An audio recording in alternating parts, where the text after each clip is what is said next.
A fiery clash on Real Time with Bill Maher as Congresswoman Jasmine Crockett slams Maher for attending a Trump rally, accusing him of fueling hate with his laughter. Tensions soar as she demands accountability. The studio lights burned hot, casting sharp shadows across the sleek set of Real Time with Bill Maher. The audience buzzed with anticipation, sensing the electricity in the air as Maher leaned back in his chair, his trademark smirk flickering. Across from him sat Congresswoman Jasmine Crockett, her posture rigid, eyes locked on him like a prosecutor facing a defendant. The topic? Maher's recent appearance at a Trump rally, which he'd breezily described as a comedy field trip. On his blog, Crockett wasn't laughing. "You went to a Trump rally, Bill," she said, her voice low but cutting, each word deliberate. "You stood there chuckling, clapping, like it was some kind of stand-up show. Do you have any idea what that looks like to people who live with the consequences of that rhetoric every day?" Maher shifted, his smirk faltering. "Look, Jasmine, I'm a comedian. I went to observe, to get material. It's not like I was waving a MAGA hat. I'm not endorsing anybody." Crockett's eyes narrowed. "You don't get it, do you? Your presence there, your laughter, it's not neutral.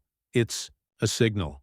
It tells people it's okay to normalize hate, to laugh at the kind of talk that gets people hurt. You've got a platform, Bill. What you do matters." The audience stirred, some clapping, others murmuring. Maher leaned forward, his voice sharpening. "I've been calling out nonsense on both sides for decades. I'm not going to apologize for going to a rally to see what's happening with my own eyes. You're blowing this out of proportion." Crockett didn't flinch. "Am I? Let me tell you about a kid I met last week, a high school student in my district. His name's Marcus. He's 16, black, and he's terrified to speak up in class. Because kids who parrot that rally rhetoric, kids who feel emboldened by it, shut him down. He feels invisible. Your comedy field trip isn't a joke to him."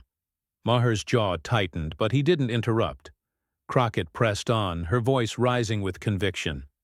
"When you laugh at a rally where people are chanting slurs, where they're pushing division, you're not just observing. You're giving them a pass. You're saying it's not serious.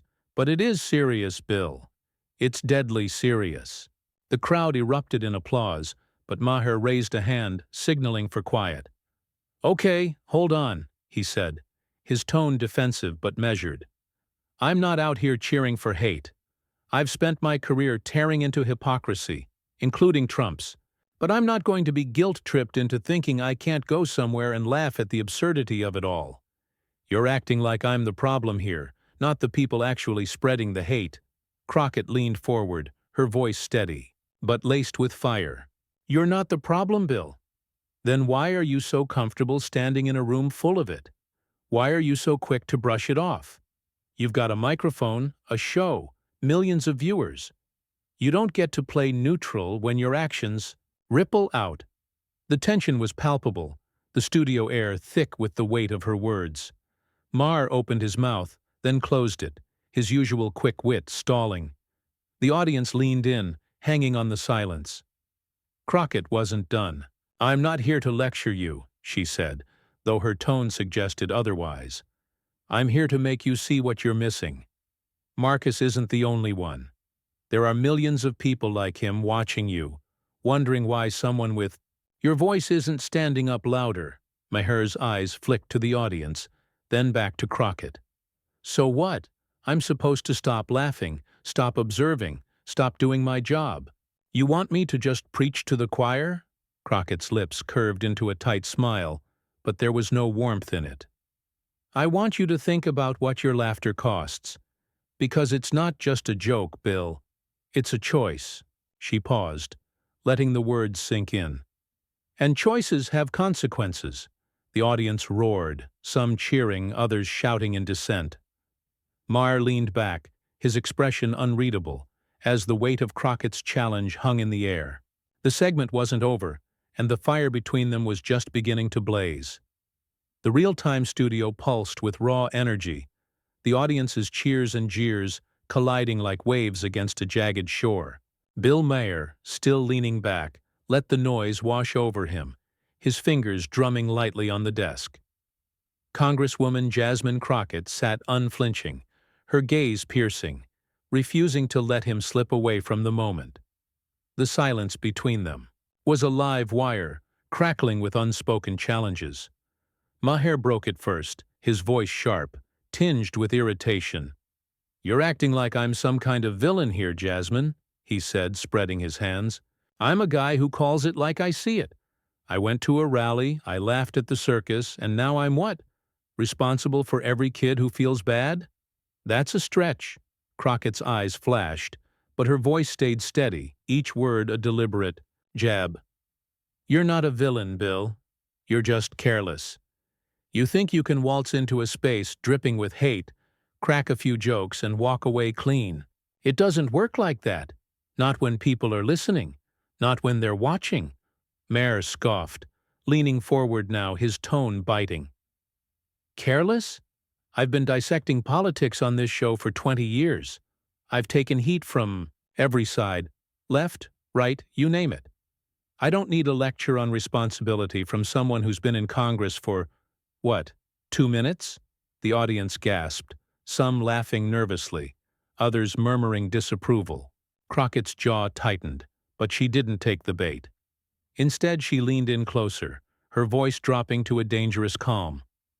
2 minutes or 20 years, Bill, doesn't change the truth. You're not just a comedian when you step into a room like that. You're a voice people trust, and when you laugh at a rally where folks are screaming about taking their country back, you're not dissecting anything. You're amplifying. Maher's smirk returned, but it was thinner now, less certain. Amplifying? Come on, you're giving me way too much credit. I'm not out there leading chants. I'm poking fun at the absurdity of it all. That's my job, pointing out the crazy, not adding to it. Crockett shook her head, her frustration spilling over. Your job? Your job is to punch up, not kick down. That rally wasn't absurd to the people it targets. It's not a punchline to the families getting death threats because of that rhetoric. You don't get to hide behind "it's just comedy" when your laughter lands like a slap to people already hurting.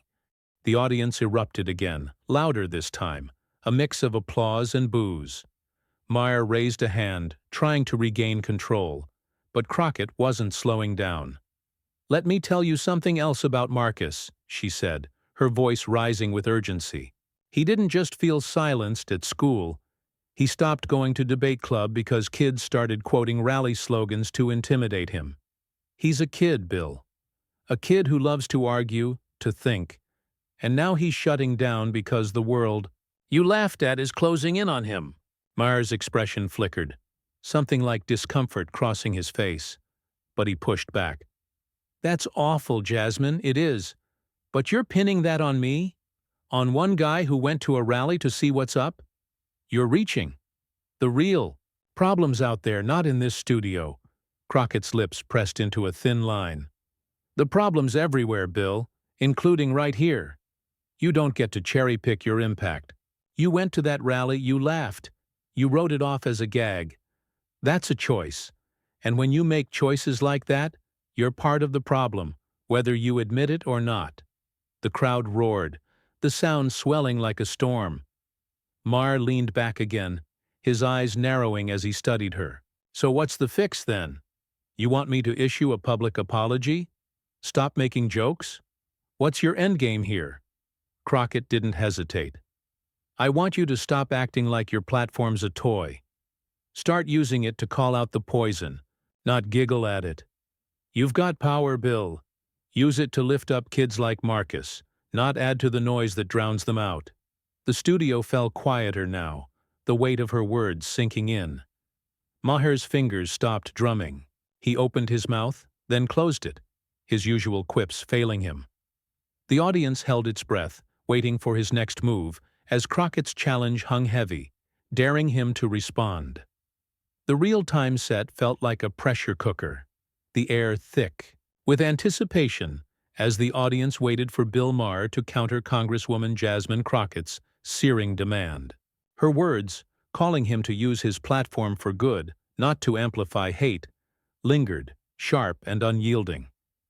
Maher's usual swagger was muted, his eyes darting briefly to the crowd before settling back on Crockett. He leaned forward, his voice, quieter now, but laced with defiance.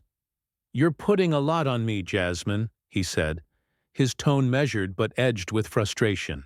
"I'm not a politician. I'm not a preacher. I'm a guy who tells jokes and calls out BS. You want me to be some kind of moral crusader? That's not my lane." Crockett's expression didn't soften. She crossed her arms, her voice steady and unrelenting. "Your lane? Bill, you don't get to pick a lane and pretend the rest of the road doesn't exist. You've got millions of people hanging on your words every week. You don't think that comes with a responsibility? You don't think that shapes how people see the world?" Maher bristled, his hands gesturing sharply. "I shape how people laugh, maybe. I'm not out here brainwashing anybody. You're acting like I'm the one writing Trump's speeches. I went to a rally, I saw the chaos, I made some observations. Why is that the crime of the century?" the audience murmured, a mix of agreement and dissent. Crockett leaned forward, her eyes locking onto his. "It's not a crime, Bill. It's a missed opportunity. You saw the chaos, sure, but you didn't call it out. You laughed. You treated it like a spectacle. And when you do that, you're not just observing, you're letting it slide. You're telling your audience it's not worth taking seriously." Maher's jaw clenched, his voice rising. "I take plenty seriously. I've been tearing into Trump for years. His lies, his policies, his whole circus. You're cherry-picking, one moment to paint me as some kind of enabler. That's not fair, and you know it." Crockett didn't blink. "Fair? Let's talk about fair. Is it fair that kids like Marcus have to walk into schools where they're targeted because of the rhetoric you laughed at? Is it fair that people in my district get hate mail because rallies like that make bigots feel untouchable? You want fair, Bill? Start by owning your part in this." The crowd erupted, applause mingling with shouts. Maher shook his head, his frustration boiling over. "My part? You're acting like I'm the one sending hate mail. I'm a comedian, Jasmine. I poke at the world. I don't control it. You're asking me to fix something I didn't break." Crockett's voice cut through, the noise, sharp and unwavering. "I'm asking you to stop making it worse. You don't have to fix the world, Bill, but you can stop throwing fuel on the fire. You can stop treating hate like it's just another punchline. You can start using your voice to push back, not just to get a laugh." Maher leaned back, his eyes narrowing. "Push back? I push back every week on this show. You think I'm not critical enough? Fine. But don't tell me I'm the problem because I went to a rally and didn't cry about it. That's not how I work." Crockett's lips twitched, not quite a smile. "That's the problem, Bill. How you work. You think you're above it. All. Just observing from your ivory tower. But you're not. You're in it, whether you like it or not. And when you laugh at a rally, you're not above it. You're complicit." The word complicit hit like a thunderclap. The audience gasped, then fell silent, the weight of it sinking in. Maher's face hardened, his usual quick retorts nowhere to be found. "Complicit," he repeated, his voice low, almost a growl. "That's a hell of a word to throw at me. You really think I'm out here helping the bad guys?" Crockett didn't waver. "I think you're helping them when you don't call them out. I think you're helping them when you laugh instead of speaking up. I think you're helping them when you act like it's all just a game." She paused, her voice softening but no less intense. "You're better than that, Bill, or at least I thought you were." The studio was a tinderbox, the audience hanging on every word. Maher's eyes flickered with something, anger maybe, or doubt. He opened his mouth to respond, but the weight of Crockett's words seemed to hold him back, leaving the confrontation teetering on a razor's edge. The real-time studio crackled with tension, every eye fixed on Bill Maher as he sat, caught, in the crosshairs of Congresswoman Jasmine Crockett's accusation of complicity. Her words hung like a guillotine, sharp and unforgiving. Maher's face was a mask of restraint, but his eyes betrayed a storm, part defiance, part unease. The audience was silent, the air heavy with the expectation of his next move. He leaned forward, his voice low, almost biting, as he finally broke the standoff. Complicit? That's a cheap shot, Jasmine, Maher said, his words clipped. You're trying to pin the world's problems on me because I went to a rally and didn't. Clutch my pearls. I'm not the one out there stirring up hate. I'm the one pointing at it, laughing at it, showing it for what it is. Crockett's gaze didn't waver, her voice steady but laced with fire. Pointing at it? Bill, you're not exposing anything. When you laugh, you're softening it. You're making it palatable. You're telling your audience it's just a quirky sideshow, not a threat that's tearing lives apart.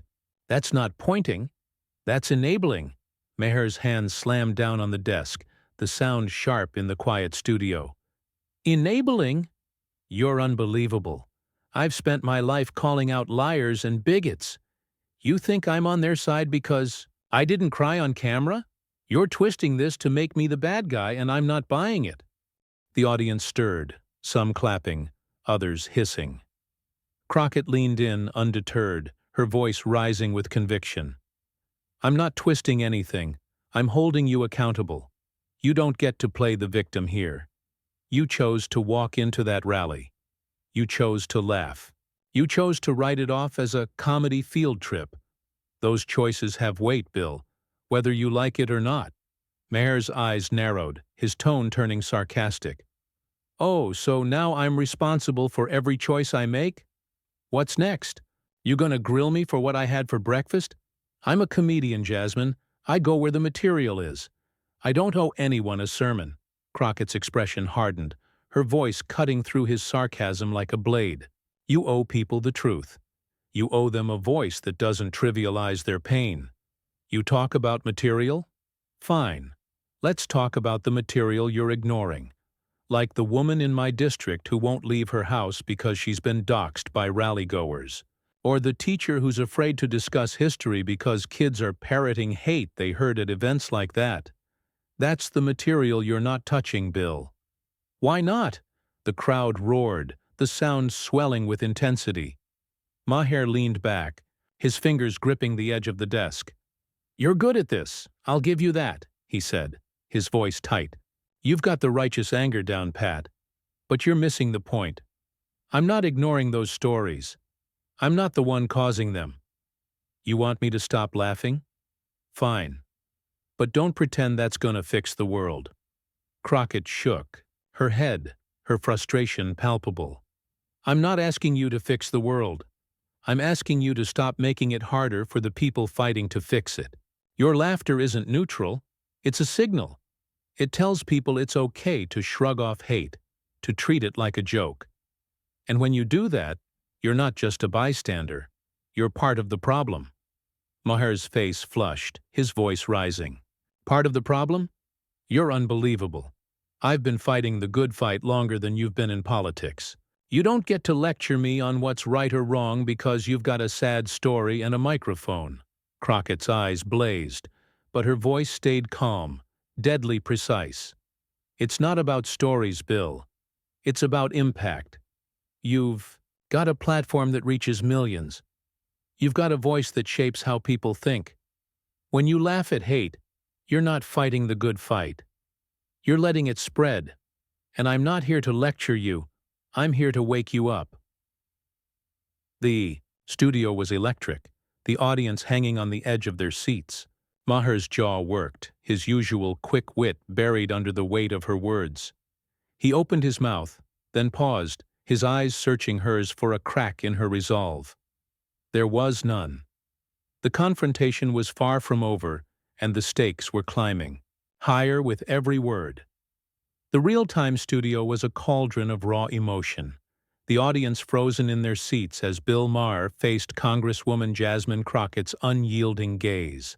Her accusation that his laughter at a Trump rally fueled hate had stripped away his usual armor of sarcasm. Maher's eyes, usually sharp with defiance, flickered with something softer, almost uncertain. He leaned forward, his voice quieter, now but still carrying an edge of resistance. "You're laying it on thick, Jasmine," he said, his tone strained. "You want me to believe I'm hurting people because I laughed at a rally? I'm not the one out there preaching division. I'm the one trying to cut through it with a joke." Crockett's expression didn't shift, her voice steady and piercing. "A joke doesn't cut through hate, Bill. It buries it. It makes it easier for people to shrug and move on. You're not just a guy with a mic. You're a voice people trust. When you laugh at a rally, you're telling them it's not worth fighting. And that's a betrayal of everyone who's paying the price for that rhetoric." Maher's hands clenched on the desk, his frustration spilling over. "Betrayal? That's a bit much, don't you think? I've been fighting for free speech, for truth, for years. You're acting like I'm the enemy because I don't wear my heart on my sleeve. I'm not going to grovel because you've got a story about a kid," the audience gasped, the mention of Marcus cutting deep. Crockett's eyes narrowed, her voice rising with controlled fury. "That kid has a name, Bill. Marcus. And he's not just a story. He's a real person who's scared, who's losing his voice because the world you laughed at is crushing him. You don't get to dismiss him. You don't get to dismiss the people who look to you for something more than a cheap laugh." Maher's jaw tightened, but he didn't interrupt. Crockett pressed on, her words like a tide. "You keep saying you're fighting for truth. Fine. Then fight for it. Call out the hate, not just the hypocrisy. Use your platform to lift up the people who are drowning, not to mock the waves. You've got that power, Bill. Why won't you use it?" The studio was silent, the weight of her challenge sinking in. Maher leaned back, his eyes searching the crowd, then returning to Crockett. For the first time, his voice softened, less defensive, almost raw. "You really think I'm that guy? The one who's making things worse? I'm trying to make sense of a messed-up world, same as you. Maybe I don't always get it right." Crockett's posture eased slightly, but her gaze held firm. "Nobody gets it right all the time, but you've got a chance to do better. You've got a platform that can move the needle. You can keep laughing at the circus, or you can start calling it what it is, poison. That's your choice, Bill. But don't pretend it doesn't matter." Maher sat still, his usual quips nowhere to be found. The audience waited, breathless. Finally he spoke, his voice low, almost reluctant. "I hear you. I don't agree with everything you're saying, but I hear you. Maybe I didn't think hard enough about what it means to show up at a place like that. Maybe I owe it to people like Marcus to be more careful." The crowd stirred, a ripple of applause growing louder. Crockett nodded, her expression softening for the first time. "That's all I'm asking, Bill. Be careful. Be deliberate. Use your voice to fight for the people who don't have one. You do that, and you're not just a comedian. You're someone who matters." Maher gave a small, almost imperceptible nod, his eyes meeting hers. "I'll think about it," he said, the words heavy with sincerity. "No promises, but I'll think about it." The audience erupted, the sound a mix of relief and triumph. Crockett leaned back, a faint smile breaking through her intensity. The confrontation had shifted something, maybe not the world, but the man across from her. As the show closed, the buzz carried beyond the studio, sparking conversations online about accountability, about the power of a voice, and about the courage to demand better.